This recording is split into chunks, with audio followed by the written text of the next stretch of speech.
La Bible dit dans Jérémie, chapitre 33, et le verset 15, « En ces jours et en ce temps-là, je ferai éclore à David un germe de justice.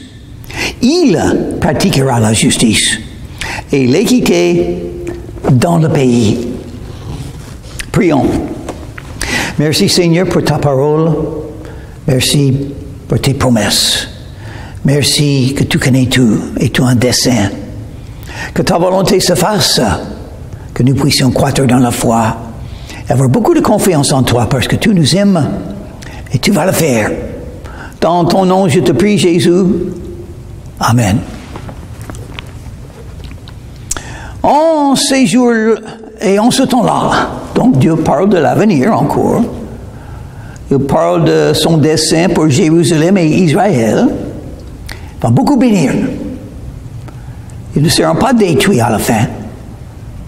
Sera la ville la plus importante du monde sera Jérusalem, parce que le Christ sera là, comme roi de la terre, sur le trône de David. David est mentionné dans ce verset. Qu'est-ce que le Christ fera? Il pratiquera la justice. Oh, la justice. Dieu s'intéresse à la justice parce qu'il est saint. Il fait toujours ce qui est juste. Et puis les êtres humains font toujours ce qui est mal. Qu'est-ce que c'est le problème de ce monde? Le péché. Le péché. Et les hommes sont faibles. Les hommes sont des grands pécheurs, vous et moi aussi.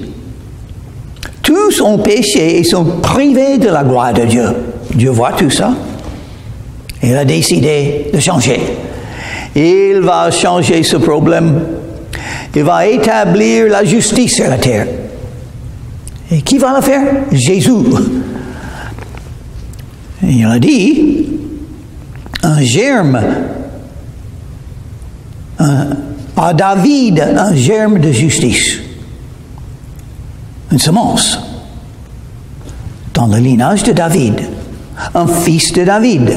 La première chose que le Nouveau Testament dit, Matthieu chapitre 1, verset 1.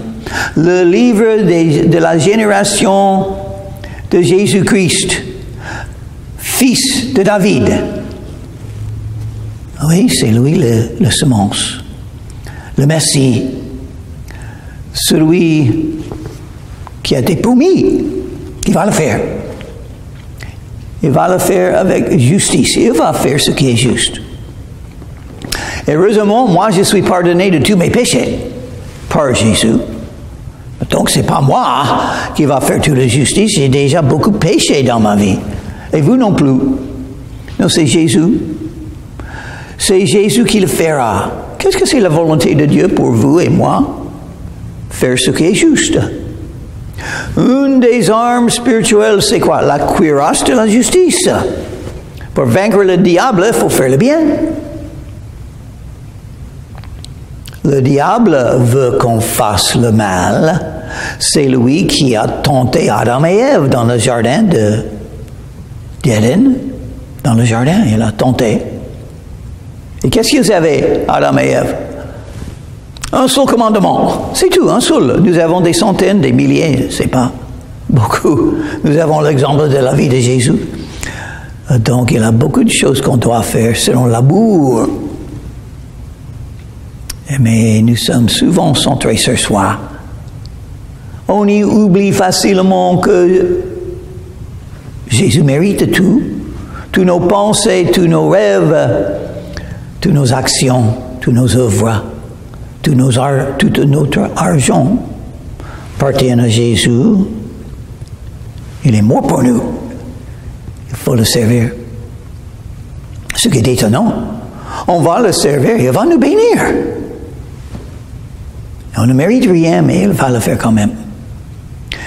La cuirasse de la justice, une des armes spirituelles, ça parle de deux choses. Il faut faire ce qui est bon et juste et droit. Il faut faire la justice dans votre vie pour plaire à Dieu, pour le servir. Mais quand Dieu me voit, il connaît Oui, je sais, c'est mon objectif, mais je suis toujours dans la chair. Et qu'est-ce que Jésus a dit de la chair? Quand les apôtres dormaient, quand ils devaient prier, Jésus a dit, la chair est faible. Oui, il avait raison, il me connaît. La chair est faible. Mais quand Dieu me regarde, grâce à une vérité de la Bible, une vérité, justifié par la foi, je me confie en Jésus, j'ai déjà fait il y a 56 ans. J'ai invoqué son nom. Il m'a sauvé selon Romains chapitre 10 et le verset 13. Quiconque invoquera le nom du Seigneur sera sauvé. Qu'est-ce que c'est le nom du Seigneur? Dans l'Ancien Testament, c'était Jéhovah, traduit l'Éternel, bien traduit. Dans le Nouveau Testament, c'est Jésus-Christ. Le Seigneur Jésus-Christ. Le nom du Seigneur est Jésus. Quand l'ange est venu à Marie, juste avant qu'elle était enceinte, par le Saint-Esprit, par ce grand miracle qui a été prophétisé dans l'Ancien Testament. Une vierge sera enceinte. Et l'ange a dit, cet enfant que tu vas avoir, il faut donner le nom Jésus, parce qu'il sauvera son peuple de ses péchés. Donc, tous ceux qui invoquent le nom de Jésus, c'est un nom très puissant. Il faut simplement invoquer le nom de Jésus avec humilité, avec un désir d'être sauvé, d'être pardonné, avec un désir de commencer à suivre Jésus, parce que quand il a appelé les apôtres, il a dit, suis-moi, et je vous ferai des pêcheurs d'hommes. Donc, invoquez le nom de Jésus et vous serez sauvés. Et justifié par la foi. Ça veut dire, le Père, quand il me regarde, quand Dieu me regarde, il dit, voilà, quelqu'un qui est justifié. Je vois la justice de Christ. Oh, il a fallu la justice de ce semence qui est venu dans le lignage, dans la famille de David. La justice était très importante. Et Jésus-Christ était le seul qui vivait sur la terre sans péché. Il est venu avec la justice. Il a fait la justice. Et il le fera encore dans l'avenir. Il va établir un royaume sur la terre. Il sera roi sur toute la terre, dans la ville de Jérusalem. Sur le trône de David, celui qui aimait Dieu. Oh, vous pouvez lire les psaumes. Vous pouvez lire 1 Samuel. Et vous allez rencontrer quelqu'un qui s'appelait David. Non, il n'était pas parfait. Oui, il a péché. Mais ça, c'est un bon exemple. Quelqu'un qui a beaucoup péché une fois dans sa vie. Et tout le monde parle des péchés de David, c'est horrible. Donc, pourquoi Dieu a mis ça dans la Bible? Quelqu'un qui aimait Dieu comme David, quelqu'un qui a vu tant de succès, il a vaincu Goliath quand il était jeune. Il a tué un ours et un lion. Il est devenu roi. Et tous les autres rois ont été comparés à David. Il avait ses fautes. Mais il aimait Dieu avec tout son cœur. Il cherchait Dieu. Et quel don il avait de chanter, d'écrire les psaumes, de mener le peuple. Le père de Salomon, le mari de Bathsheba. Et oui, dans le lignage de Jésus, quand David est mentionné,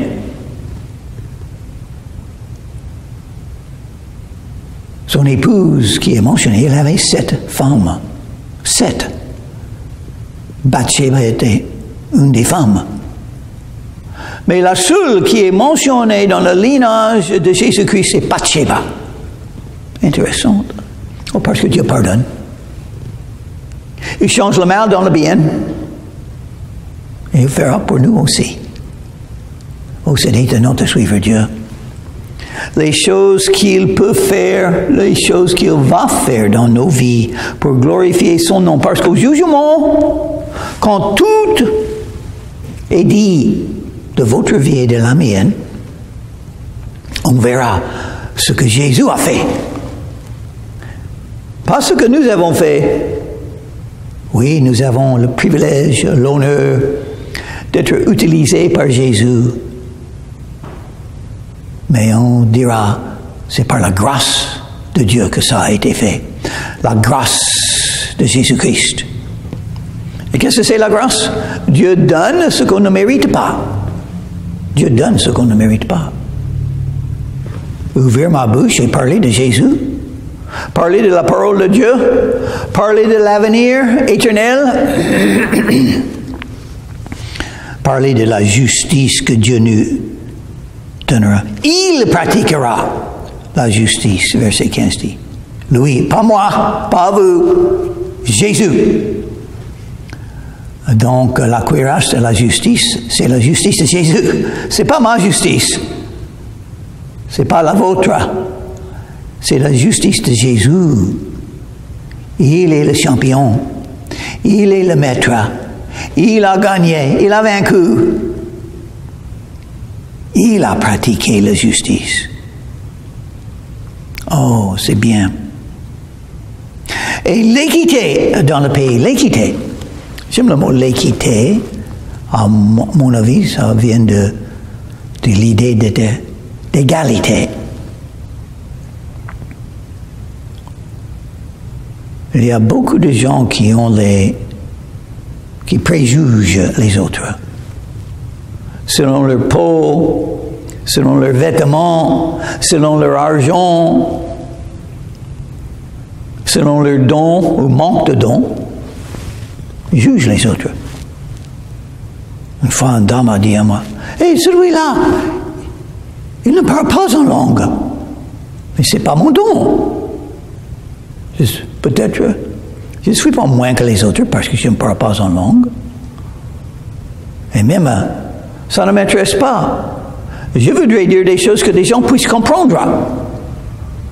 Pourquoi dire les choses que personne ne peut comprendre? Ça, je ne comprends pas. Ça ne m'intéresse pas. Ce qui m'intéresse, de parler de la justice de Dieu afin que les gens puissent comprendre que ce germe de David est Jésus, le Messie. Ça parle du Messie. Le Messie viendra. Dieu voit l'avenir et il dit, le Messie viendra, il pratiquera la justice, afin que je puisse justifier tout le monde par la foi. Justifié par la foi. Maintenant, je suis justifié, pas à cause de moi, à cause de Jésus. Et qu'est-ce qu'il faut faire? Parce que la cuirasse de la justice, ça veut dire des deux côtés. Jésus est ma justice, je peux me confier en lui et je peux me rappeler toujours, Jésus est ma justice, je suis justifié devant Dieu grâce à Jésus, j'ai mis ma confiance, j'ai cru en Jésus. Et donc, Dieu me voit justifié. Toujours. Même quand je ne fais pas bien. Dieu me voit et dit, voilà quelqu'un qui est justifié. Et ça sert à dire au jugement, c'est pourquoi je vais entrer dans le royaume des cieux. Je serai là devant Dieu, à genoux, ma tête baissée peut-être. Peut-être avec beaucoup de confiance, parce que je saurai, comme je sais maintenant, Jésus est mon sauveur. Il a tout payé. Et je suis pardonné. Je suis justifié.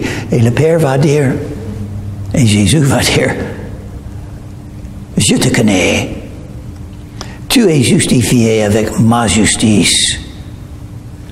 Entre dans le royaume.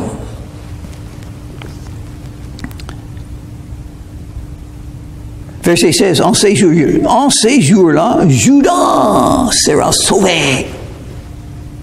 sauvé. C'est très important d'être sauvé. Vous êtes sauvé ou vous êtes perdu. Si vous êtes sauvé, vous avez toutes les bénédictions, toutes les conséquences d'être sauvé. Vous êtes un fils de Dieu. Vous êtes un soldat dans l'armée de Dieu, dans une guerre spirituelle à ce moment. Vous avez un avenir dans le paradis et vous avez une vie avec toutes les promesses de Dieu pour vous accompagner. La présence de Dieu, la puissance de Dieu, le dessein de Dieu, les prières exaucées, les miracles que tu vas voir si tu vis une vie de prière. Seigneur, j'ai des petites rêves. Ouvre la porte, Seigneur. Je te prie. Tu peux le faire. Et tu commences. Tu commences à l'ouvrir. Et je le vois. Et maintenant, j'attends que ça soit ouvert encore plus. Seigneur Jésus. Oh, des bonnes choses qui vont arriver. En ces jours-là, Judas sera sauvé. Est-ce que Judas est sauvé maintenant? Judas, ça parle de tous les Juifs. Non, quelques-uns. Ils sont comme les païens maintenant. Pour être un vrai fils d'Abraham, il faut avoir la foi comme Abraham. La foi dans la promesse que Dieu a donnée. Dieu a donné la promesse d'un fils à Abraham. Abraham n'a pas vu, mais il a cru. Donc la justice lui a été imputée. Genèse chapitre 15. Paul a cité ce verset en Romains chapitre 4 pour dire que nous sommes justifiés par la foi exactement comme Abraham. Nous avons une promesse d'un fils, le Fils de Dieu, qui s'appelle Jésus. Si on croit cette promesse, on est justifié par la foi. Étonnant. C'est la même chose. Judas sera sauvé. Oh oui, maintenant quelques-uns. J'aime beaucoup les Juifs, comme j'aime les musulmans, parce que je vois les possibilités. Et même les Juifs et les musulmans doivent facilement devenir des croyants, je crois. Pourquoi pas? Les Juifs ont l'Ancien Testament. Les Juifs ont la promesse du Messie. Ça doit être facile à croire en Jésus. Beaucoup des premiers croyants dans le premier siècle ont été des Juifs. Donc c'est possible. L'apôtre Paul a été juif. Jérémie était juif. On peut croire que Jésus de Nazareth est le Messie si on est juif. Et si on se confie en Jésus, un juif peut être sauvé. Un musulman peut être sauvé. Dans le Coran, j'ai lu 2 fois. Tout le Coran, j'ai lu 2 fois. Et je l'aime. Moi, je vois les choses positives dans le Coran. Je vois les choses avec lesquelles je suis d'accord dans le Coran. Par beaucoup des gens qui se trouvent dans la Bible aussi, dans l'Ancien Testament. Il parle de Jésus. Il parle de Marie. Il parle d'un autre livre. Il parle de Moïse et le livre qu'il a écrit. Les premiers 5 livres de la Bible ont été écrits par Moïse. Il parle d'Abraham, Ishmaël, Isaac, Noé, Joseph surtout. Donc j'aime beaucoup le Coran. Le Coran parle de Jésus. Donc les musulmans doivent être très prêts à venir à Jésus et se confier en lui. Si Jésus est un prophète, et il l'est, Moïse a même prophétisé du Messie. Le Messie est appelé un prophète. Un jour, un autre prophète viendra, Moïse a écrit. Et quand Jean-Baptiste était là, on a posé la question, êtes-vous le prophète? C'est-à-dire le prophète qui a été annoncé par Moïse, par Dieu, par Moïse. Il a dit, non, je ne suis pas ce prophète. Mais il y a quelqu'un qui viendra après moi, et plus grand que moi. Je baptise d'eau. Il vous baptisera de l'esprit et du feu. Moi, j'aimerais bien avoir ce baptême. J'ai déjà eu. Quand je suis venu à Jésus et j'ai cru en lui, Jésus m'a baptisé avec le Saint-Esprit. Jésus est entré en moi. Le Saint-Esprit est entré en moi. Et je commençais à beaucoup aimer la parole de Dieu et de le lire et d'étudier, aller à toutes les réunions pour l'écouter, pour croître dans la foi, pour le connaître. Et un jour, après plusieurs années, je suis arrivé à un moment où j'ai dit, je crois que je commence à comprendre. Je commence à comprendre. C'est bien ça. Oh, mais c'est une tentation aussi. Quand on commence à comprendre la Bible, on commence à croire qu'on connaît mieux que les autres. Ça, c'est l'orgueil. On peut être têteux en ce qui concerne les doctrines bibliques. Ça fait des divisions. Donc, la vie chrétienne, c'est une guerre spirituelle, n'est-ce pas? Oh oui, une guerre spirituelle. Une des armes, la cuirasse de la justice. Qu'est-ce qui m'arrive quand je ne fais pas la justice? D'un coup, je m'arrête de suivre Jésus. Pourquoi il y a des croyants qui croient en Jésus, ils sont des croyants? Ils commencent à suivre Jésus, mais le jour vient, ils s'éloignent de Jésus. Pourquoi? Ça arrive. Ça arrive souvent. Et à mon avis, une raison, on ne comprend pas comment toujours marcher avec la cuirasse de la justice. La cuirasse de la justice. Si on n'a pas la cuirasse de la justice, on sera vaincu par le diable, on va tomber. On aura une chute. On ne sera pas forte dans la guerre spirituelle, on sera faible, on sera attaqué et on va perdre la bataille pendant un temps, pendant longtemps pour quelques-uns. Ce n'est pas nécessaire. Qu'est-ce qui se passe quand un croyant fait un péché? La communion avec Jésus est coupée. Un verset très important à connaître, à réfléchir. Et il faut se confier dans ce verset. Ça parle de la miséricorde de Jésus, la grâce de Jésus. 1 Jean chapitre 1 verset 9. Heureusement, merci Seigneur Jésus, j'ai appris très tôt dans ma vie chrétienne, sans ce verset, je serais éloigné de toi facilement. Si nous confessons nos péchés, il est fidèle et juste pour nous pardonner et nous purifier de toute iniquité. Une chose pour être juste, c'est pardonner. Dieu pardonne. Il demande que nous pardonnons aussi, que nous pardonnons aussi. Il a mis même dans notre Père. Pardonne mes transgressions comme je pardonne les autres qui transgressent contre moi.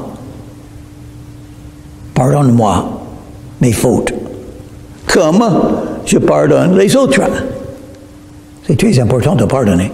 C'est très important d'être pardonné. Vous ne pouvez pas continuer à suivre Jésus si vous ne pratiquez pas ce verset. Si, parce que c'est une possibilité, on le fera.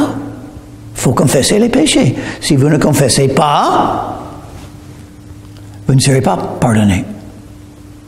Et la confession, c'est à qui? À Jésus, on verra dans ce verset. Si nous, j'aime le mot nous dans le Nouveau Testament. Et le mot vous, souvent, ça parle de tous les croyants, comme dans ce verset. Et donc, ça parle à moi parce que je suis un croyant. Peut-être le pire des croyants, mais je suis un croyant quand même. Donc, ce verset, c'est pour moi. Si nous confessons nos péchés, pas un seul péché, nos péchés, beaucoup de péchés, ça peut être. Si nous confessons, qu'est-ce que c'est le mot confessons? Confesser, en grec c'est amalageo, qui veut dire la même chose que Dieu dise. Et qu'est-ce qu'il dit? Tu l'as fait, tu es coupable, c'est pas bon, tu dois se repentir et tu as besoin d'être pardonné de ce péché. Il ne faut plus le faire. Donc, si je dis la même chose que Dieu, oui, c'est vrai, j'ai dit ça. J'ai dit un mot de doute. C'est horrible. J'ai dit un mot de ce monde. J'ai dit un mot de jugement. J'ai dit un mot de haine. J'ai dit un mot de juger les autres. J'ai péché. Si nous confessons nos péchés, pas un seul péché, beaucoup de péchés. Oui. Qu'est-ce que c'est le plus grand commandement? Aimer Dieu avec tout le cœur, toute la pensée, toute la force et toute l'âme. Et qui fait ça? Ça part de la priorité. Cherchez premièrement le royaume de Dieu et sa justice. Jésus a dit, la priorité. Si on n'a pas la priorité, premièrement, Jésus premièrement. Donc, c'est un péché. C'est contre un commandement de Jésus. C'est un commandement. Cherchez, vous cherchez, premièrement. Oui, je crois qu'il y a pas mal de croyants qui disent, oui, je cherche le royaume de Dieu et sa justice. Mais est-ce que vous cherchez premièrement? Est-ce que c'est la priorité de votre vie? Sinon, c'est un péché. Et vous allez commencer à vous éloigner de Dieu et de sa volonté pour sa vie. Vous allez faire du mal. Mais il me faut la cuirasse de la justice. Comment avoir la cuirasse de la justice dans cette guerre spirituelle? Confesser les péchés. C'est le seul moyen. Non, c'est pas vrai. Il y a deux moyens d'avoir toujours la cuirasse de la justice dans le sens pratique, dans ma vie. Un moyen, jamais faire le mal. Toujours faire le bien. Et j'ai la cuirasse de la justice pratique pour vaincre le diable dans la guerre spirituelle. Avec cette arme spirituelle quand même. Mais si je pêche, et combien de jours, une journée par semaine, un jour par semaine? Probablement chaque jour, souvent dans la semaine, sans reconnaître, je vais pêcher. Jésus en a parlé. Il a dit, normalement c'était le serviteur qui lavait les pieds. On ne faisait pas les douches tous les jours comme nous, mais on lavait les pieds tous les jours. Parce qu'on marchait sur les routes en Israël, beaucoup de poussière, et les pieds sont devenus sales chaque jour. Et Jésus a utilisé cette situation pour parler de la nécessité pour un croyant d'être pardonné de ses péchés tous les jours. Donc, mais moi j'étais pardonné de tous mes péchés le jour, il y a 56 ans, quand je suis à genoux devant Jésus pour invoquer son nom, il m'a sauvé. Ça veut dire, au jugement, déjà pardonné de tous mes péchés. Mais dans la vie quotidienne, pour marcher en communion avec Jésus, il faut que mes pieds soient lavés. Chaque jour. Par le serviteur Jésus. Il fait son service. Il lave mes pieds. Il faut confesser les péchés. Si nous confessons nos péchés, donc c'est une possibilité. Il y aura beaucoup de péchés pour chaque croyant. Si nous confessons nos péchés, il est fidèle et juste pour nous pardonner. Il est fidèle et juste pour nous pardonner. Ça veut dire que les péchés ne sont plus là. Ils sont ôtés. Et pour nous purifier de toute iniquité. Toute iniquité, pas quelque chose. Il faut se confier dans ce verset, dans cette promesse. Il faut faire quelque chose. Se confesser avec la vraie confession à Jésus. C'est lui qui est fidèle et juste. Pas un prêtre, pas un moine, pas un ange, pas un Marie, à Jésus. Il est fidèle et juste de nous pardonner et nous purifier. Oh, les gens ont des mauvaises habitudes souvent. Qu'est-ce qu'il faut faire si vous avez des mauvaises habitudes? C'est vraiment difficile à changer. Se confesser chaque fois qu'on tombe. Comme ça, vous allez accomplir deux choses.